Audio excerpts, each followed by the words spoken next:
So guys, thank y'all for joining me. This video has been long overdue. This video is going to be about Black women and the perception that we have in the media. So just to get everything started, you guys are going to introduce yourselves, and then we're going to ask the first question, which is your own personal definition of a Black woman. All right, my name is Anjali Ford.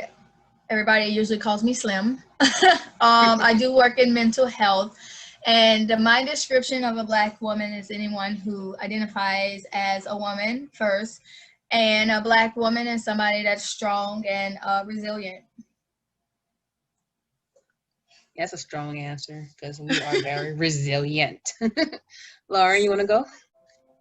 Hi guys, I'm Lauren Youngblood, and my definition of a Black woman is now at soon to be 32, carefree, whatever she wants to be. She feels like being professional, but what are the norms of professional, right? Mm-hmm. If she wants to be, out here wearing a grill with some shorts, with her degrees, with her, vocabulary, so be it. Let's do it. Let's get it. So a Black woman is whatever she wants to be on that given day. Right. And I think that's really important just to even mention, because there really is like not one way to define a Black woman. Like, we are whoever we want to be, and as long as it's respected, I think that's okay. Which kind of leads into somewhat of question two, which is the idea of the Black woman being the superwoman, that she can do it all, she can take over the world, she can, hold you down but still run her own stuff. And, should we retire that expectation? I don't know that we should be retiring it, because for some women, they thrive on that. Mm-hmm. For me, I don't want that to be my, story. I want rest. I want mental health. Yes. I want I want to be catered to. I want to be loved on. I want to be consoled. I want to be pampered. I don't want, formality at this stage in my life. I am already that person that's saving everyone, doing everything, using my expertise for everybody's benefit, with love in return. Most times, I am not what Janet Jackson said, and why did I get married? Perfect Patty, right? Yeah, you can't be perfect Patty all the time. Can't be perfect Patty, and honey, I'm not that. I'm sitting here right now. I'm not dressed. I have on a little raggedy T-shirt. I'm hate to say it, bra free right now, and until you gotta release the girls. Listen, you have to release the girls, and so. I'm carefree right now, in this COVID season of like Zoom. I've just been comfortable with my Zoom calls with my hair tied up and with my fro out and, a regular shirt at the top and just sitting in the bed with Lord knows what on the bottom. I have, I don't want to have to just be this upstanding Southern belle in New York all the time that's just like on it and full of etiquette and all of that. I want to release. I want to let that burden be handled by somebody else. I want to be carefree, as I stated in the beginning. I don't want to have to save everybody all the time. I don't want last minute phone calls. I don't want frantic phone calls where it's like, do this, do that. Thank you so much. I don't have to have that to feel loved and to feel, valued. I don't have to have that stigma put on me. Right. I don't have to have it. So yeah. So I don't can retire it for me. I don't feel like, I guess when we're talking about stereotypes, some stereotypes can be productive in a sense. Mm-hmm. And all of those things that you mentioned about being a superwoman are actually great things. But when it comes down to feeling obligated to do things like Lauren was just saying, she don't want to have to feel like doing it, right? Wanting to be able to relax without people needing you at a certain time, which is why I love going on vacations, because I feel like when I'm out of town, people know I'm not accessible. But when I'm in town, it is hard for me to say no, especially in a time right now during COVID when I do have a lot of time. And I understand that other people's lives are more, are busier than mine. So I'm like, okay, I can lend a hand. But at the same time, like Lauren's saying, I don't want to have to. Yeah, and I think really that's one thing as women, but especially as Black women, that we need to really work on is just like not having the feelings of being guilty for saying no. You know, it's okay to have your mental checkout days. It's okay to have like your spiritual checkout days. You know, so you need to have like that small little box for yourself to have that peace. Because I can't help you if I'm breaking down on the inside, if I'm physically just tired, mentally, spiritually, just exhausted. Like there's no way I can give to you to better you if I can't give to myself. Like I just can't. You can't pour from an empty cup. Take There care you of go. yourself. You have to take care of yourself. Yes. I don't know. I saw it on a meme and that's what it was. That needs to be a shirt somewhere. I can't. So the media portrayal of Black women, a lot of times it comes off as angry or over like sexual, and you know, do you think that we can have a better and a proper representation? I think that it's up to us to check white consumers on their consumption. I think we could keep doing what we're doing. I may not particularly care for the way we're portrayed in some films. Art is art, and art is the way these people that are producing this content chooses to express themselves. So, I may not particularly care for Tyler Perry films all the time. Sometimes I don't. It's a little predictable for me. It's a little bit much for me. But it tells the story. It tells somebody's story. I'm not gonna say the story. But I'm gonna say it tells the story. You know what I'm saying? Of Black women, Latino women, finding love. And I wish that would happen to me like some of these movies, but I can't say that art forms and expressions of art that these people put out need to be altered because of what consumers perceive it as. Gangster rappers didn't change the way that they, relayed messages, and we have Black and white folk, trying to say, oh, well,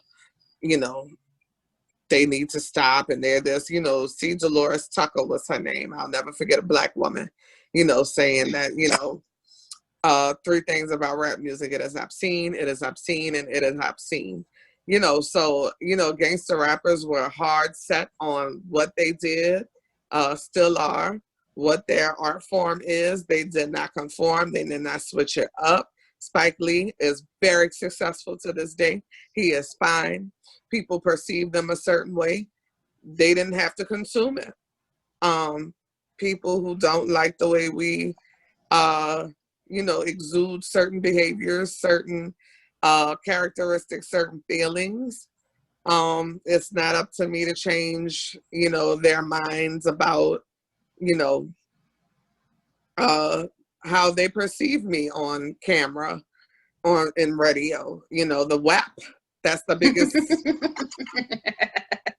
Sorry. I don't think conservatives give two shits about it. They love songs like that. They love it. But it's just, I just feel like I don't need to alter anybody else's expression of art to appease anyone else. And the older I get, the more I get out of the respectability politics of trying to do that, especially Mm-hmm. as someone who's into the arts and grew up singing, dancing, acting. You know, of course, nudity is something different to us than it is in other countries. You know, I studied abroad, and the nude beach was a nude beach. Nobody cared. Right, Um, right. we see breasts, we see, you know, vagina, you know. So we're the only ones up in arms, uptight about stuff over here. That's art other places. It is what it is, you know. We don't need to alter anything on film. Yeah, so that's my take on it. So when it comes to the perception of Black women and being angry, of course, whenever Black women stand up for themselves, it comes off as such. Yeah. And I think, I mean, and recently I've been thinking about some things, because I do see comments of people online and how they may say, oh, my parents, you know how our parents grew up in a certain generation where it wasn't okay for them to talk back. It Right. wasn't okay for, they couldn't speak to white people. They couldn't do this, they couldn't do that. So of course, generations now, it's like, oh, Black people are finding a voice and we can say what we want to say without a certain level of repercussion. But when it comes to Black women and their negative stereotypes, a lot of times I find that even when we don't give in to whatever attention somebody is trying to get from us, we're still considered angry, right? Even when we stand up and say, no, I will not engage with you, it's still seen to be angry. So I think in that sense, it just comes from who the person is and what kind of prejudice they have about Black women first. And I'm not going to say we can necessarily sway their views, because there are times when Black people as a whole have created positivity. And even with the positivity, there is always somebody willing to say something negative. So I don't know. Yeah. I guess that kind of leads to, like, me personally, I do feel like this one would probably be more of a community outreach, and, like, as a community, we have to change the way how we are seen as people, or at least even within ourselves. But how do you feel like Black women can be better represented? Like, how can we change that narrative? Well, I represent myself. So, and when I represent myself and I go out into public, and just like Lauren said, if I want to be this way today, if I want to be that way tomorrow, like, that's okay. But at the end of the day, I feel like as long as I am existing in a way that is positive, for the growth of anybody, of Black women, and I'm not doing harm to anybody else in any way, then I mean, there's not much that I can do to, you know, change somebody else's view of me. Right. You asked, how can we be better represented? Like in the media, because I mean, obviously, we are who we are, and, you know, there's nothing wrong with who we are. It's just, you know, unfortunately, when we're showing on TV, or we're just not represented in the light that we probably should shine in. Not like us, like, we don't have to change anything. We're great who we are. I'm not saying that. Well, I feel like it's somebody's story, no matter what it's about, right? But me as a person, I choose not to watch certain things because I do feel like it has some type of influence on who I am, my values and my beliefs. When it comes to the media, I feel like for some people it's entertainment, and for other people it's like, oh, I can relate to this. So who am I to say that, oh, you need to turn that off if it's something that's, you know, personal to somebody? For me, I guess I want to clarify. Do you mean how can we change the way we are perceived by media, as in mass media news outlets? Well, I guess you could say that, but I guess what I'm saying is just like, again, we're fine at who we are as people. Like, you know, there are different stories that's told out there, like you mentioned the Tyler Perry thing. But at the same time, while that's a story, it's not everyone's story. Like, you get tired of seeing the same stories over and over again. as you said, it becomes predictable. So what other ways can we tell different stories? And I mean, I guess at some point, other people also have to do their own research, of course. You know, not just on us. It'd be like, here you go. Let me just shove this down your throat. Right. For me, I think about people like Mara Brock Akil, who created some amazing shows. I think she was part of. Didn't she just get like a new thing for girlfriends? Like Yeah, I a know she reboot? did Girlfriends, her and her husband. I think they were a part of the spinoff along with Kelsey Grammer, which was The Game. Mm-hmm. But I think about Girlfriends, and I think about how that show, that is crazy. That show is like 19 and 20 years old, y'all. That came out in 2000, and I used to love that show. That's crazy. I think about shows like Girlfriends, and I think about how multifaceted the cast was, right? You had Lynn, a career student, didn't really have a path, Gypsy, sexually liberal, nomadic, kind of went with the wind, didn't know her biological parents, and kind of like found herself throughout the course of the show while still staying true to who she wanted to be.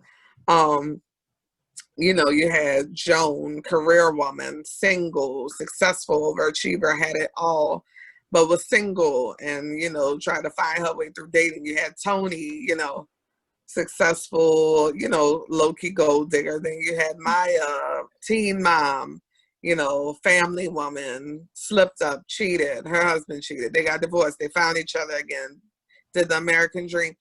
So it's like shows like that showed me like, wow, Black women can be any type of way and pull it together. Shows like Sisters, Tyler Perry created that. I like Sisters. Be creators. That's basically what I'm saying. Like, Mara Brock Akil created the hell out of that show, and I loved that show. It was on for 8 years, and I loved every bit of it. And it showed me, like, how I wanted to dress, what I wanted to do, things I might have wanted to dabble in. So that was like a lasting impression on me. And, it's like, I think that people think to be creative and to be creators, you have to have this musical or writing or, poetry or visual art background. And you have to have expertise in these things to create something. And that not knowing it could start with an idea. And Right. so if we want to change our story, we have to be a part of that. Chimamanda Ngozi Adichie, talks about the danger in a single story, and just talks about how, only getting one story can really damage people's vision or view of something. And it has. It has. Yeah. And it's sad because we constantly have to, get into these verbal battles with people about our lives. Yeah. But it's just kind of like, yeah, we can be creators. We can be creators. We can be creatives, and we can get together and we can do what it is we want to do to change our story. What the news puts out, if we want to change that, we ain't got to change nothing personally. We got to hold them accountable for the that's their things job, they do. y'all. Yeah. That's their job. They want to be dirty like that. And so that's that. So basically, let's just challenge the media. That's basically what it is. If you want to change like the way how we are being perceived, you have to challenge the media to change the ideas. Turn it I like off. that. Thank you for that. I like that. Mm-hmm. So the last question that we have, ladies, doesn't really it's not really about how we are perceived by the media, but I think it's still a question that should be asked, because I always like to have like a little something. And I kind of feel like in regards to, Breonna Taylor and how we still do not have her killers, but, she's on the cover of OWN, she's on the cover of Vanity Fair, and it's just like, that's cute, but they don't really help that, It ain't enough. it's not enough. So you know, unfortunately, I feel when things happen to Black women, it kind of just goes to the wayside, and it, it's so much. So how can we better protect our Black women and make sure that they don't become just another hashtag and then go on and no one cares? So I'm gonna be indirect in answering that. I don't know how to prevent a hashtag. I'm not gonna lie to you. I know. I can say that if there are hashtags, we can make hella noise and be way more visible than we have been. We're tired. Black people are tired. And unfortunately, you get those Black people that are, you know, well, what happened to all y'all with all Black Lives Matter and this? You know, you get the negative Nancy's and the negative Neds, and I paid them no mind. But what I can say is we need to really cover these families in prayer, number one. Number two, we need to really support these families, and we need to get in their ears a little more. Like you said, the magazine covers were cute. What else? What else? I don't know what the logistics were for that. You know, settlements happen and that can't bring the children back. But I can say that there are quite a few laws that can be made, that can be passed through legislation. We just have to really rally around families if the hashtag becomes a thing. It's sad, and I hate to say that. That's the only thing that comes to mind for me.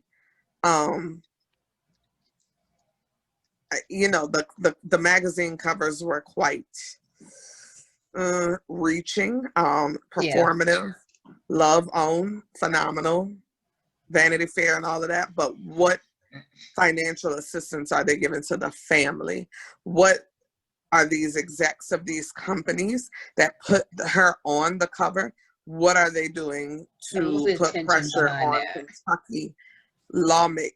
Put pressure on Kentucky, you know, I said lawmakers, but I can't think of a word that I'm put pressure on officials and government officials in Kentucky. These companies have power. They have power. What are they doing in the physical realm? Besides that tribute that was cute, what are you doing to put pressure on the Attorney General in Kentucky? What are you doing? Are you calling them out, or are you honoring her with a cute picture? That's it. So yeah, so I mean, I don't like to be fed crumbs. And when people feed me crumbs, I actually take it pretty personal, because it's like, oh well, at least I'm giving you this, and that's not enough for me. The pictures, and we keep saying what we want, and they continue to be cute about it. Right? So like a lot of people say, running for office will help change the system inside and out. I commend Trayvon's Martin mom, Sabrina, for running for office in Miami to try to change some things, which is great. And I think it puts pressure on the people who refuse to listen to us. And I mean, just being Black women and thinking about being powerful and things like that kind of reminds me of a lyric by my favorite Alicia Keys from her song Savior, right? And she says, who's gonna save me when I'm empty, when I need somebody to fill me? Will you be my savior? Rescue me, because when I'm out saving you, maybe who's saving me? Right? So when I think about that, and I think about all the women who have been a hashtag, and also all the men who have been a hashtag, it does seem like the men get a lot of publicity. And although they're not getting justice either, there is still some type of justice there for them in the media. Right. So when it comes to Breonna, right, it's been a long time and one cop got fired. Okay. And now they're trying to get the boyfriend to admit to her being part of a drug ring, right?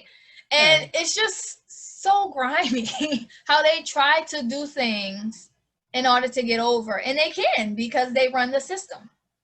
But how to prevent us from being another hashtag? I don't know. Because who's to say that we won't be next? Right. But I will tell you that if I am next, there will be hell to pay.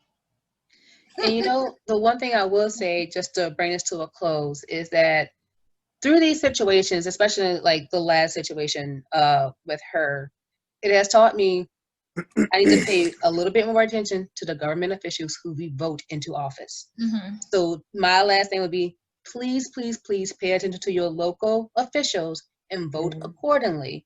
Because if this young man, I don't remember his name, the Attorney General of Kentucky, feels for some reason that he is, or why things happened, he doesn't have to have that job.